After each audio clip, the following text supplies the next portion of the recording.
Hermanos, el Señor les bendiga. Un privilegio estar compartiendo con ustedes en esta mañana.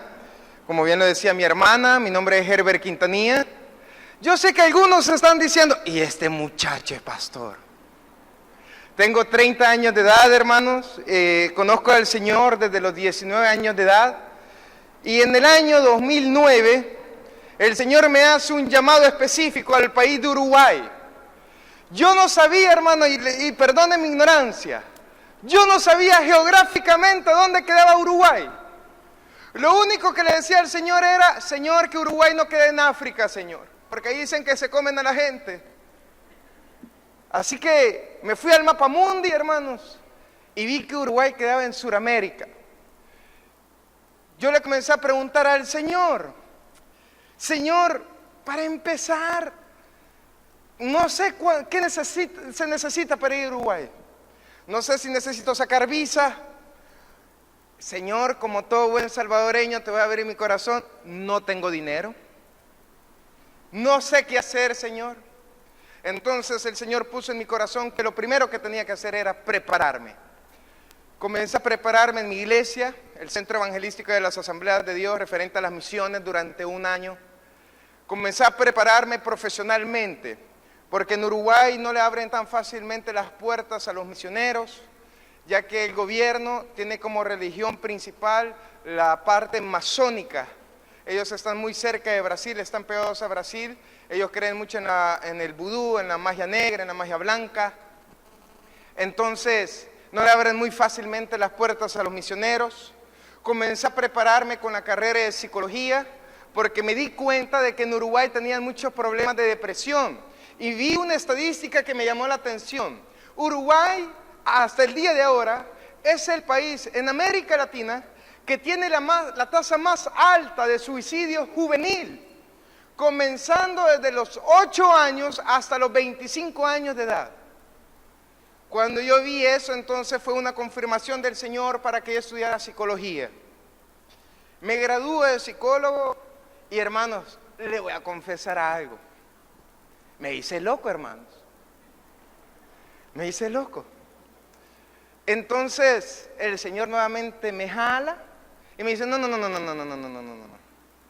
Yo te di la licenciatura a ti no para que hagas dinero. Yo te di la licenciatura a ti no para que te llamen licenciado. Te la di como una excusa para abrirte puertas en otro país.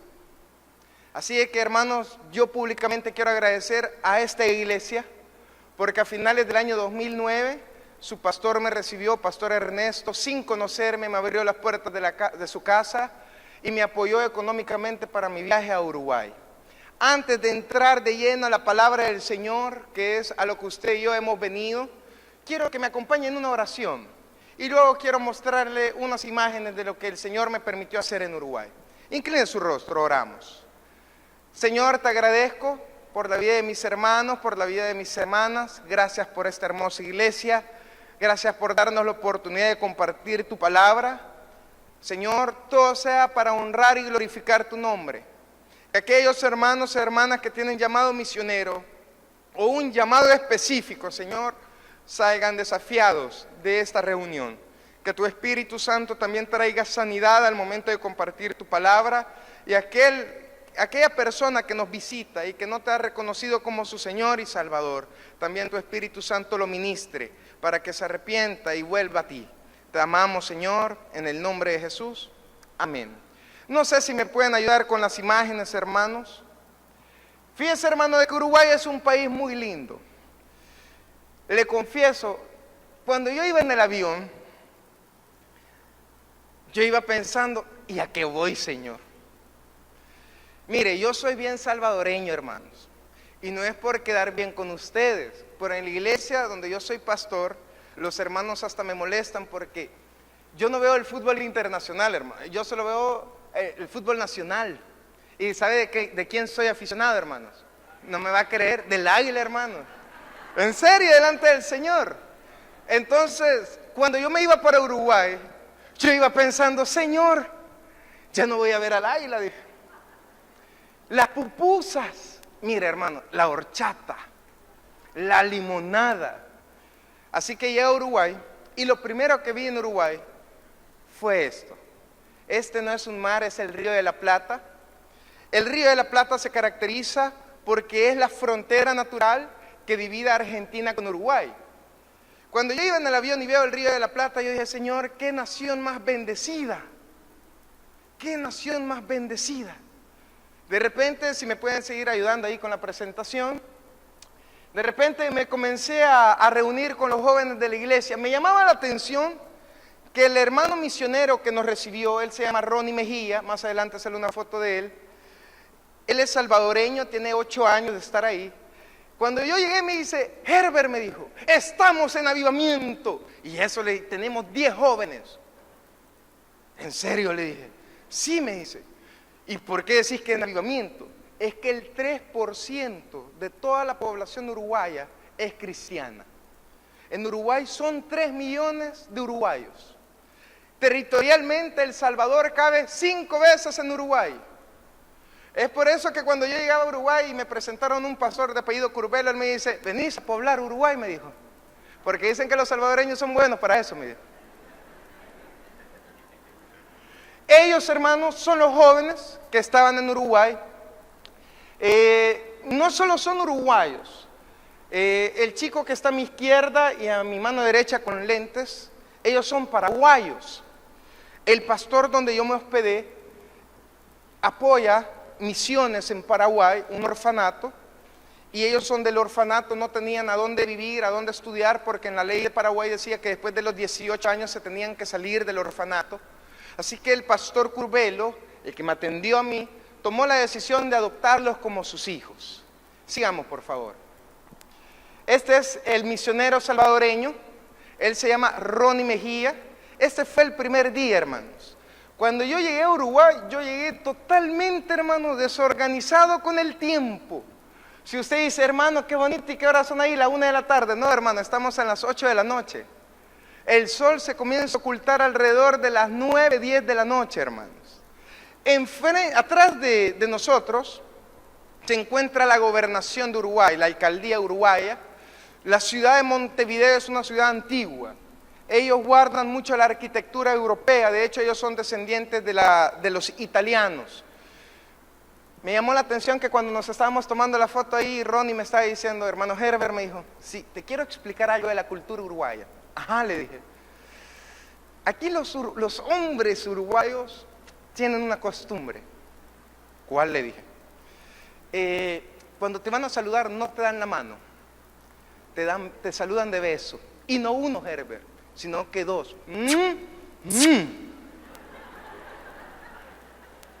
Mire, hermano, nunca había dejado que me besaran tantos hombres. Sigamos, por favor. Aquí estamos ya en la iglesia. Fíjese que los uruguayos, la congregación esa es la ciudad de Canelones, queda a unos 45 minutos a 1 hora de la capital de Montevideo. Y fíjese que los uruguayos culturalmente son bien celosos. Ellos no dejaron que le tomáramos fotos a los 10 hermanos de la congregación porque no les gustaba, entonces tuvimos que respetar eso. Sin embargo, la congregación es de 10 miembros. Cuando nosotros nos retiramos, hermanos, durante el año 2010, dejamos la congregación con 15 miembros. Apoyamos al pastor Curbelo en discipulado, en evangelismo. Y nos comenzamos también a incluir en las cárceles. Comenzamos a visitar cárceles para evangelizar y predicar el evangelio. Fíjese que de repente yo le pregunté al pastor Curbelo, como a mí me gusta el fútbol, yo me imaginaba que en Uruguay en todas las calles iban a haber niños jugando fútbol. Pero de repente lo menos que yo vi fueron niños. Así que le pregunté al pastor Curbelo, pastor, le dije, ¿y a dónde están los niños que juegan fútbol? ¿Cuáles niños? Me dijo, sí, como ustedes son campeones del mundo, han tenido un mundial, tienen una gran selección, tienen en ese momento Diego Forlán era su delantero estrella, tienen a Diego Forlán. No, me dijo. Uruguay ahorita está en peligro de extinción, Herbert. ¿Cómo así, pastor? Un 60% de la población uruguaya tiene más de 35 años. Y el otro 40% está dividido en un 25% jóvenes de 18 a 25 años. Y el otro pequeño porcentaje son niños. ¿Por qué? Porque nuestra nueva generación uruguaya, la nueva generación de jóvenes uruguayos, no creen en el matrimonio. Ellos creen en la unión libre y a ellos les gusta andar viajando por todo Uruguay y por toda Sudamérica y si es posible Europa. El problema es, me dice, que ellos idolatran mucho el cuerpo, a tal grado que Uruguay es de los países donde prácticamente no existe la obesidad. Y no porque ellos quieren cuidarse en salud, hermanos, sino porque idolatran su cuerpo. Para ellos la belleza física importa mucho. Igual que la salvadoreña, ¿verdad? Diga a la persona que tenga a la derecha y a la izquierda, qué lindo te ves. Sigamos, por favor. Si me ayudan a pasar la imagen. Él es el misionero Ron Mejía. Después de él se fue soltero, pero de 8 años de estar en Uruguay se casó con una uruguaya, ella se llama Milka, y ahora tienen 2 bebés. Ellos hacen un gran esfuerzo, hermanos. Fíjese que la ofrenda que le mandan del Departamento de Misiones de nuestro país hacia Uruguay es muy bondadosa. Sin embargo, el país de Uruguay tiene una característica. Ellos son anti-norteamericanos, anti-Estados Unidos. A tal grado que allá la comida norteamericana es muy poca la que hay. A tal grado que el dólar es la moneda que menos vale ahí. El peso uruguayo es muy caro. A tal grado que yo tenía ganas de comprar una Coca-Cola. Y cuando yo fui a la tienda a comprar una Coca-Cola, me dieron el precio, la pagué. Y yo sentía que, qué barato, dije, qué barato. Iba caminando y le conté al misionero, Ronnie, qué barato la Coca-Cola. Herbert me dijo, acabas de pagar $5 por una Coca-Cola de 1 litro. ¿En serio? Le dije, sí. Última vez que tomé Coca-Cola, hermanos. Última vez. En Uruguay se comen 5 veces. Si usted ahorita me ve delgado, hermano, ahorita estoy en avivamiento, soy gordo. Antes, en el 2009, ni sombra tenía, hermanos. Se come 5 tiempos. Desayuno, merienda, almuerzo, merienda y cena. ¿Y sabe qué comen en los 5 tiempos? Carne, hermanos. Carne. También, hermanos, me di cuenta de algo cultural que me llamó la atención. El salvadoreño se caracteriza por despertarse temprano y salir a trabajar. Fíjense que de repente yo me levantaba a las 6 de la mañana, 7 de la mañana, y salía al baño y veía que todo estaba apagado. Y me bañaba. Y de repente se despertaban los hermanos, preparaban el desayuno, comenzábamos a comer. Y como uno es observador, entre paréntesis, uno es metido, hermano. Comencé a observar que ninguno de los hermanos uruguayos se bañaba. Y esto, dije yo. De repente llegó el hermano misionero Ronnie y observé de que tampoco él se bañaba. Y esto como es, dije yo. Yo era el único que estaba bañado.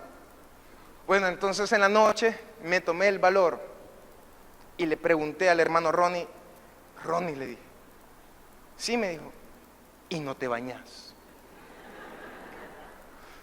Yo pensé que me iba a decir que el agua es bien cara, algo así. Y me dice, no, me dice. Lo que pasa es que después de tanto tiempo de vivir ya acá, me dice, te acostumbras a la cultura uruguaya. ¿Y cuál es la cultura uruguaya? Me dice, ellos no se bañan temprano, me dice. Ellos se bañan antes de dormir. ¿Y cómo es eso? Vos le dije. Sí, es que ellos dicen que cómo vas a irte a la cama sucio si es el lugar más importante, dice. Entonces, hermano, yo me bañaba también por la noche.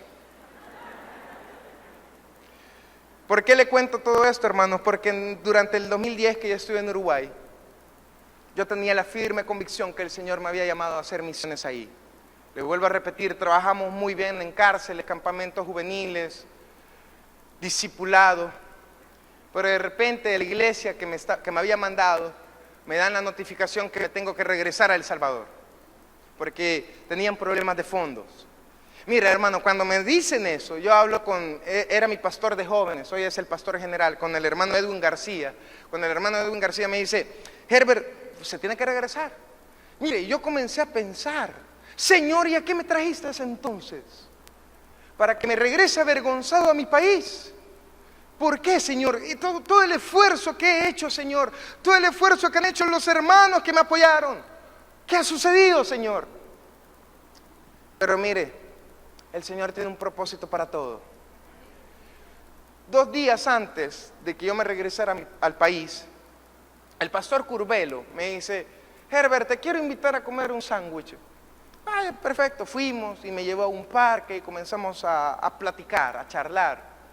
Y de repente el pastor Curbelo se conmovió y me dice, siervo, me dijo, te quiero hacer una pregunta, pero yo quiero que me digas la verdad, porque a veces yo escucho a Ronnie y no lo creo. Pero quiero que me digas la verdad, ¿me prometes que me vas a decir la verdad? Sí, pastor, le dije yo, dígame, ¿en qué le puedo ayudar? Herbert, me dijo, y se me quedó viendo con una cara de preocupado. Es cierto que en El Salvador hay iglesias de 2,000 personas. Sí, hermano, le dije, y no una, varias, le dije. Se me quedó viendo y se quedó callado por unos 2 minutos. Yo estaba comiendo, hermano, y dije, ¿y el siervo qué le pasará al pastor? Dije. Me agarró el brazo y otra vez, Herbert, me dijo, ¿no me estás mintiendo? No, pastor, ¿cómo va a creer? Hasta le di los nombres, mira, iglesias grandes, el Templo Cristiano de las Asambleas de Dios, Aposento Alto, de otras denominaciones, le dije. Y de repente me dice, Herbert, me dijo, ¿es cierto que en El Salvador se suben jóvenes a los buses a predicar el Evangelio? Algunos de manera sincera, otros para no pagar el pasaje, pero predican, hermanos. Pero predican. ¿Es cierto eso? Me dijo. Sí, le dije, sí, es cierto. Le dije. Mire, como al uruguayo le gusta hablar mucho de fútbol, yo que podía hablar de fútbol ahí, hermano. Entonces yo me comencé a sentir orgullosa, en el fútbol nos ganan, pero en lo espiritual, la mamá de Tarzán nosotros. De repente me dice el pastor, siervo, me dijo. Sí, le digo, ¿no me está mintiendo? No. Es cierto que en El Salvador hay colegios cristianos. Sí, es cierto, y no uno, muchos, hermanos, muchos. Y él se quedaba pensando. De repente él me borró la sonrisa de mi cara, hermanos, porque se voltea a ver y me dice, siervo, me dijo, la última pregunta, y ya no te molesto más. Le dije, ¿y si tienen iglesias de 2,000 personas? Los jóvenes predican en buses, colegios cristianos. Una última pregunta. Ronnie me ha dicho que en cada esquina hay una iglesia cristiana. ¿Es cierto eso? Y en la misma cuadra no una, como 3, hermanos, le dije yo. Y él me hizo la última pregunta y me dice, siervo, me dijo, ¿y si tienen todo eso y aparentemente están en un avivamiento, por qué El Salvador es tan violento?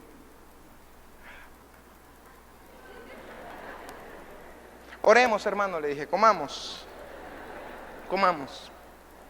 Mire, hermano, no le supe qué decirle, porque teóricamente tenemos todo para un avivamiento, pero usted y yo sabe que no estamos en un avivamiento.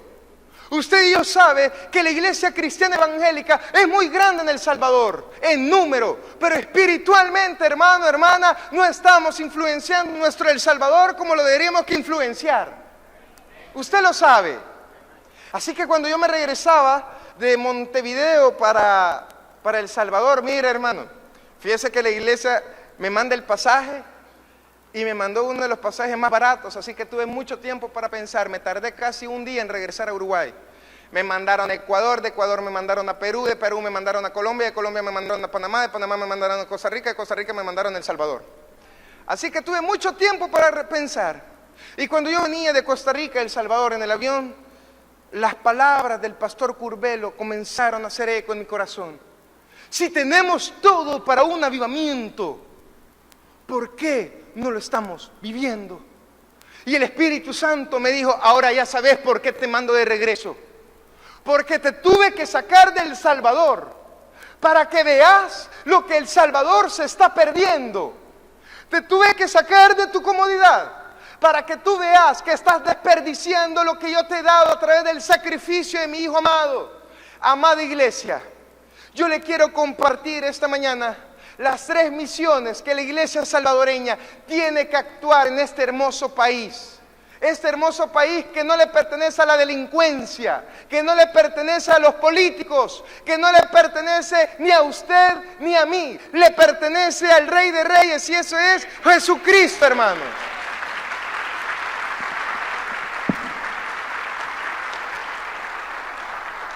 Entonces, hermanos, cuando regresé al país, el Señor puso en mi corazón: quiero que estudies la cultura salvadoreña como si fueras extranjero. Mira, hermano, yo que me la llevaba de muy salvadoreño, comencé a estudiar la cultura salvadoreña. A mí me criaron en mi casa, y yo le compartí a los hermanos donde nos hemos hospedado que mi papá tiene estilo militar. Llegaban visita a la casa y mi papá solo me hacía: Herbert, con la mirada, y allá iba. ¿A cuántos lo criaron con la mirada acá? Levánteme la mano. Benditas miradas, ¿verdad, hermano? Pero aparte de ser pastor en la iglesia Vidas con Propósito, el Señor me ha dado el privilegio de ser pastor en el Liceo Cristiano Reverendo Juan Bueno, en el área de bachillerato. Imparto la materia de educación cristiana desde hace 5 años. Yo comencé a notar algo en el colegio, que cuando citaba a los papás para ver los problemas de los muchachos espirituales y académicos, de repente una mamá le dice al muchacho de bachillerato, 16 años, le dice: hijo, quiero hablar con el pastor, y le hace: hijo. El muchacho sabe qué hace: mi amor. ¡Ah! Le hace el muchacho y se sale. El Espíritu Santo me comenzó a decir: esos son los nuevos hábitos de los salvadoreños, la deshonra a los padres. Comencé a investigar más sobre nuestra cultura y me comencé a dar cuenta, hermanos, que la iglesia cristiana evangélica está ignorando un hecho. ¿Y cuál es? Y este es el primer punto. Hermanos, la primera misión que la iglesia cristiana tiene que cumplir en El Salvador es desafiar el pecado, estorbar el pecado. ¿Por qué le digo que tenemos que estorbar el pecado? Porque en mi estudio, hermanos, comencé a darme cuenta que actualmente hay leyes que quieren aprobar para legalizar el pecado. Querido padre, querida madre de familia, si usted creció en un Salvador donde se le presionaba para pecar, déjeme decirle que si usted y yo no hacemos algo como cuerpo de Cristo en esta nación, su hijo va a crecer en una sociedad donde el pecado es legal. Y mire, hermano, me comencé a dar cuenta, por ejemplo, que desde el año 2010 en nuestra Asamblea Legislativa quieren aprobar el matrimonio homosexual.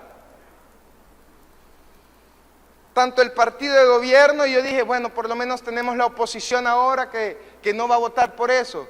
Hace 1 mes y medio un diputado del partido de oposición dijo que el partido iba a apoyar el matrimonio homosexual. En el año 2015 comienzo a estudiar más la cultura salvadoreña. En el año 2015 se aprueba en El Salvador la ley contra crímenes de odio. Y mire, y se escucha bonito el nombre de la ley, ley de crímenes de odio. Y cuando comienzo a investigar qué es la ley de crímenes de odio, en el apartado B de la ley de crímenes de odio dice que es prohibido que un líder religioso en una campaña, en una plaza pública, declare abiertamente que el homosexualismo es pecado. Y es penado con 4 a 6 años de cárcel. Aprobado por la Asamblea de nuestro país. Hermanos, tenemos que confrontar el pecado. Quiero que abra 1 Corintios, capítulo 6, versículo 9 al 11. Cuando la haya encontrado me dice un fuerte amén. Pero como somos también buenos cristianos, mira a la persona que tenga a la derecha o a la izquierda, y si no tiene Biblia, con mucho amor y cariño, dígale: compra una, por favor.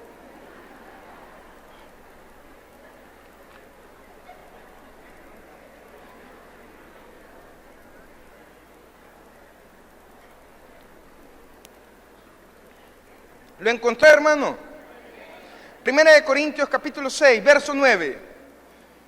El apóstol Pablo, usted sabe que el apóstol Pablo le escribe a la iglesia de Corinto, a creyentes que ya conocían la palabra de Dios, conocían la sana doctrina. Y mire cómo inicia el apóstol Pablo escribiéndole a los creyentes de Corinto, con una pregunta en el verso 9.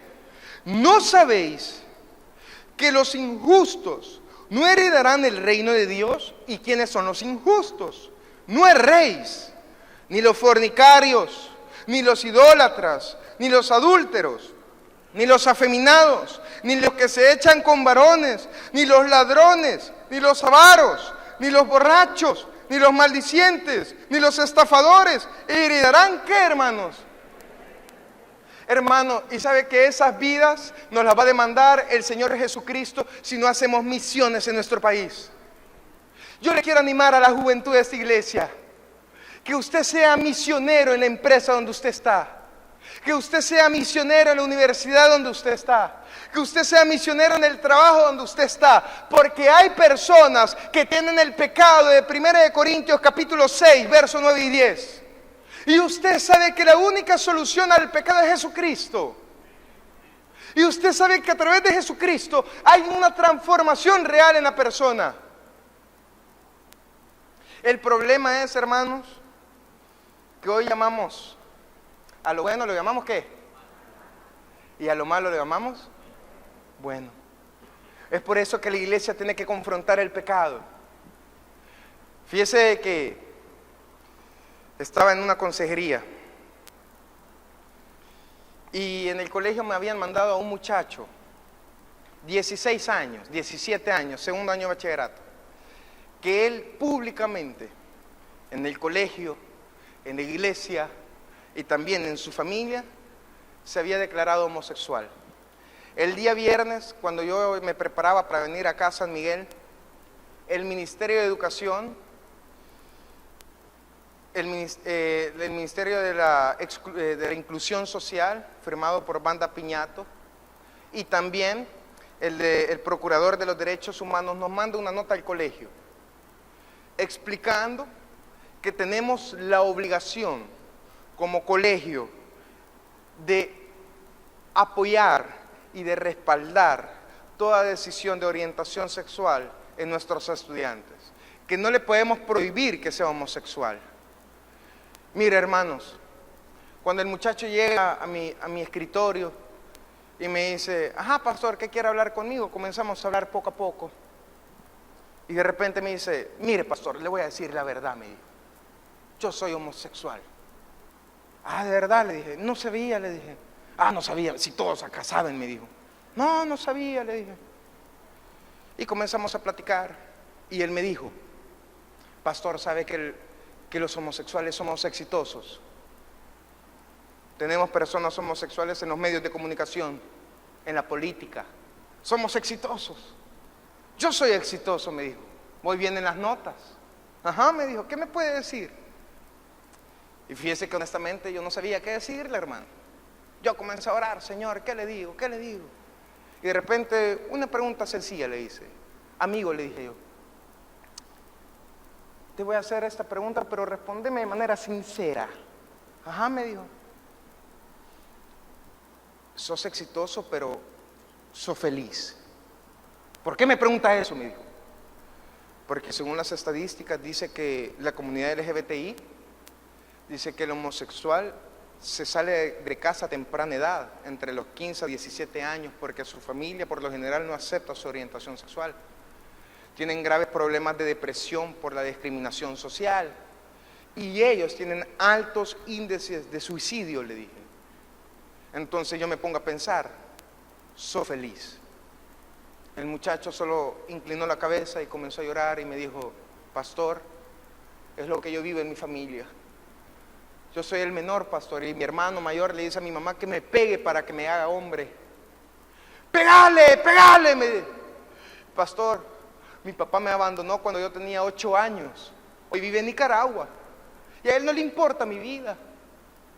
Yo le tuve que explicar a él que su origen de la homosexualidad no es porque nació así, sino porque hay una herida, y esa herida lo hizo refugiarse en un pecado, porque el pecado, usted y yo sabe que produce placer, y cuando el pecado produce placer, lo ciega a uno y solo vive para el placer. Pero ese placer, hermano, son como las vacas uruguayas.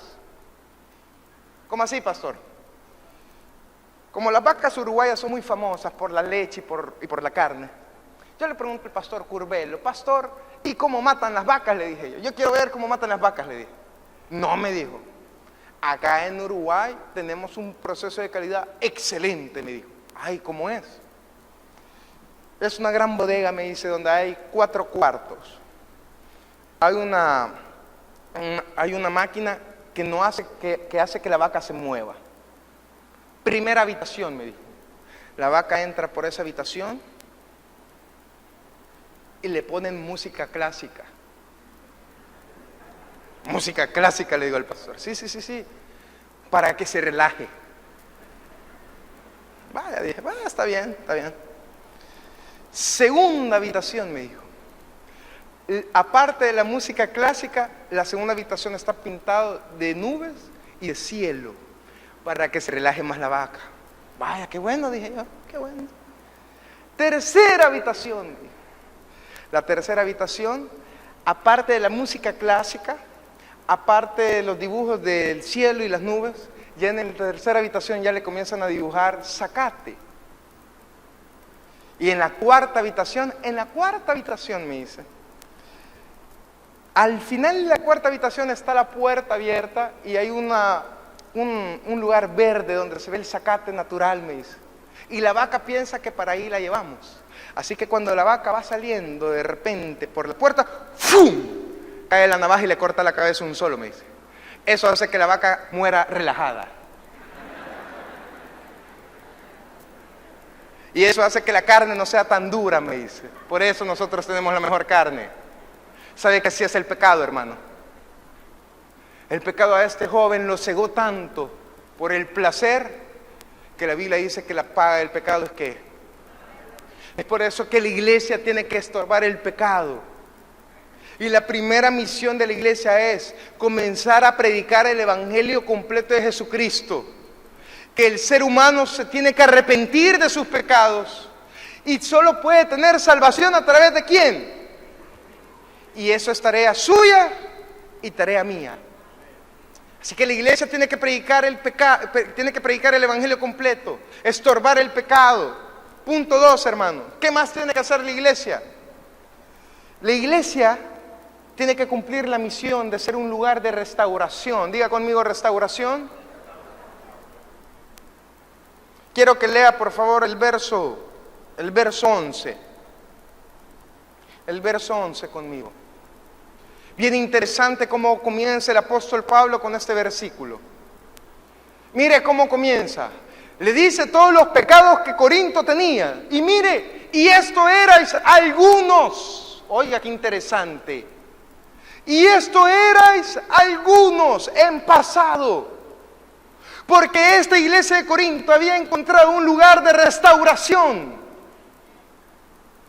Y la iglesia tiene que ser un lugar de restauración en las vidas de las personas que viven bajo el poder de las cadenas del pecado. El problema es, hermana, y con mucho respeto lo digo, de que la iglesia cristiana evangélica está cayendo en el mismo error de la iglesia tradicional católica. ¿Cuál, pastor?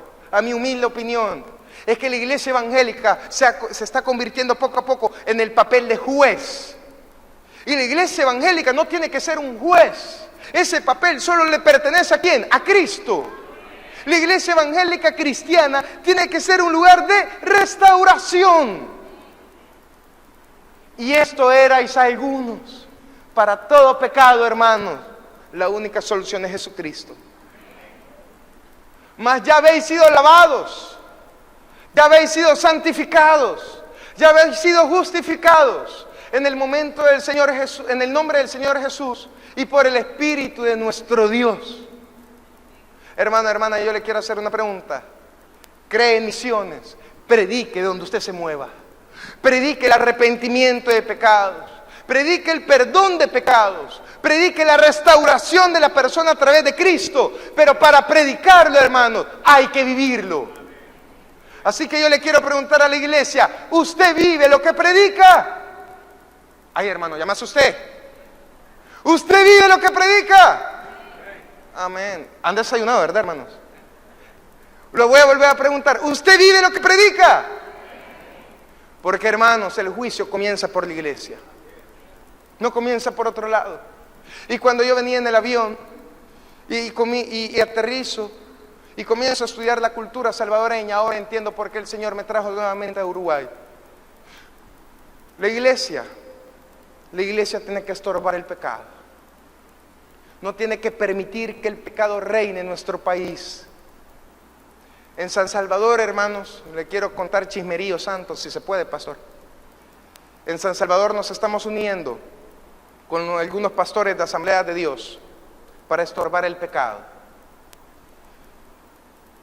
Hemos decidido que al terminar nuestros cultos vamos a pasar unas hojas a los hermanos donde tienen que poner su nombre, su número de DUI, su firma y en qué empresa trabaja, porque queremos poner en la Asamblea Legislativa una pieza de correspondencia para que no acepten el matrimonio homosexual en nuestro país.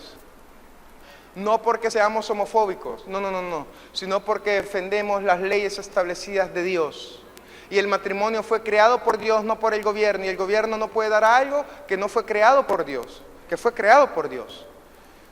Y hemos comenzado a visitar varias iglesias. Estamos reuniendo firmas. Y le tengo que confesar algo y le tengo que abrir mi corazón, hermanos. Me he encontrado con amigos míos, con hermanos que me dicen, ay, Herbert, me dicen, sí, eso está escrito en Apocalipsis. Eso es que ya viene el Señor, ¿y para qué lo vamos a hacer? Mi respuesta es la siguiente: lo tenemos que hacer no porque vamos a detener la venida del Señor, no, el Señor me guarde. Yo amo la segunda venida de Cristo y le espero y creo en ella. Pero ¿sabe por qué lo tenemos que hacer? Porque a medida estorbamos el pecado, nuestro estorbo va a servir de arrepentimiento para otros y van a conocer de Cristo. Por eso lo tenemos que hacer, hermanos. Pero si dejamos que el pecado reine en nuestro país, ya no va a haber corazón que se quiera arrepentir. Ya no va a haber corazón que quiera escuchar el Evangelio. Ya no va a haber un corazón sediento por la presencia del Espíritu Santo.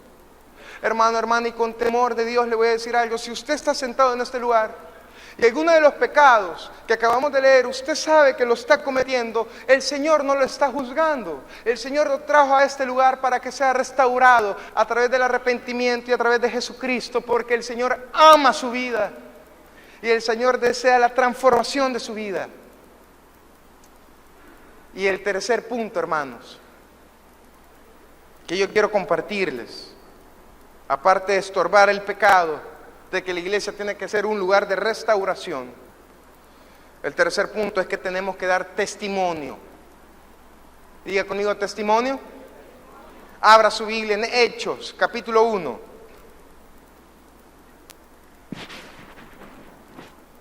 Hechos, capítulo 1, versículo 8.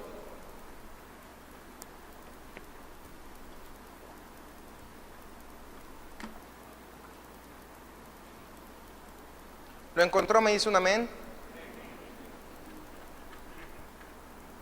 Dice la palabra del Señor: pero recibiréis poder cuando haya venido sobre vosotros. ¿Quién, hermanos?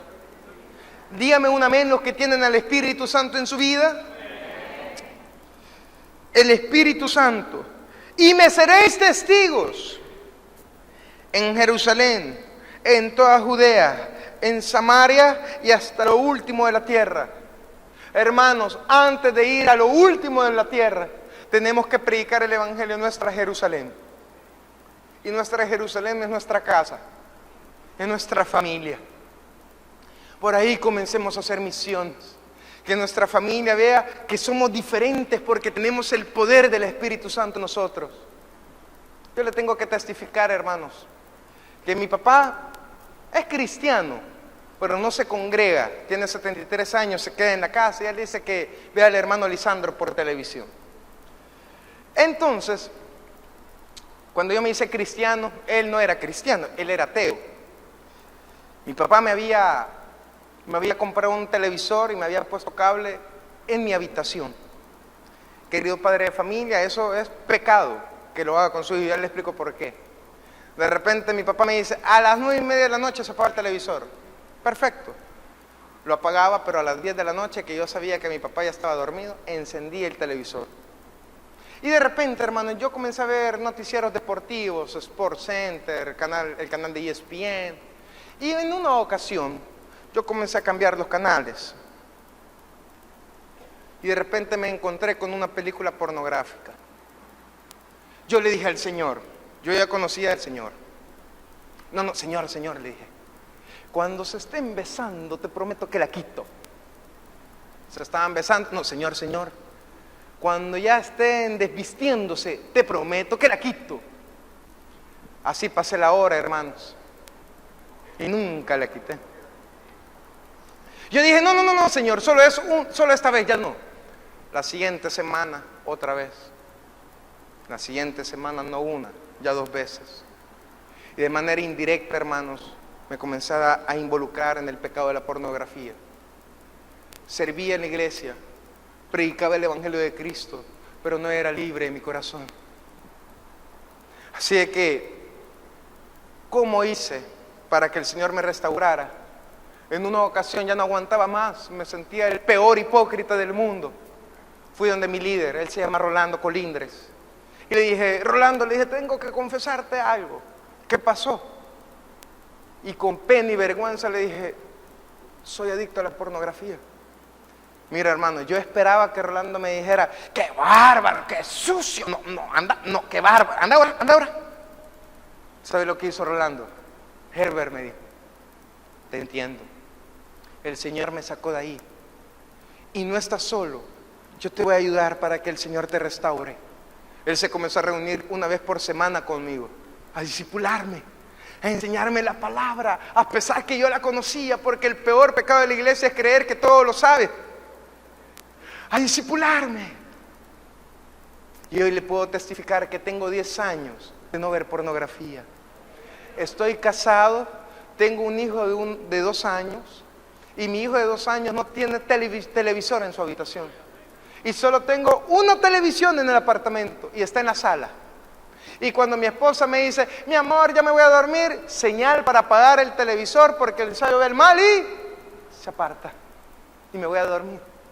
¿Por qué le testifico esto, hermano? Porque la iglesia ha perdido poder, porque tenemos pecados ocultos. Y no podemos testificar de Cristo con un pecado oculto.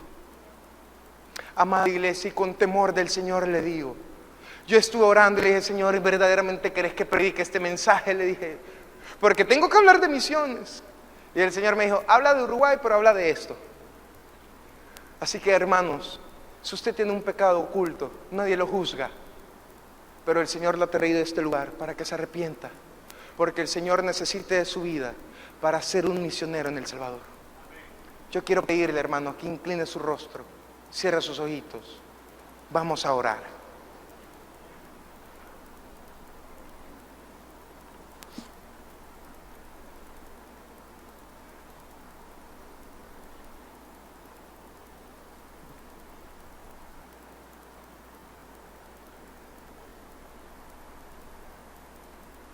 Señor, te agradezco por darme la oportunidad de estar compartiendo con esta hermosa iglesia.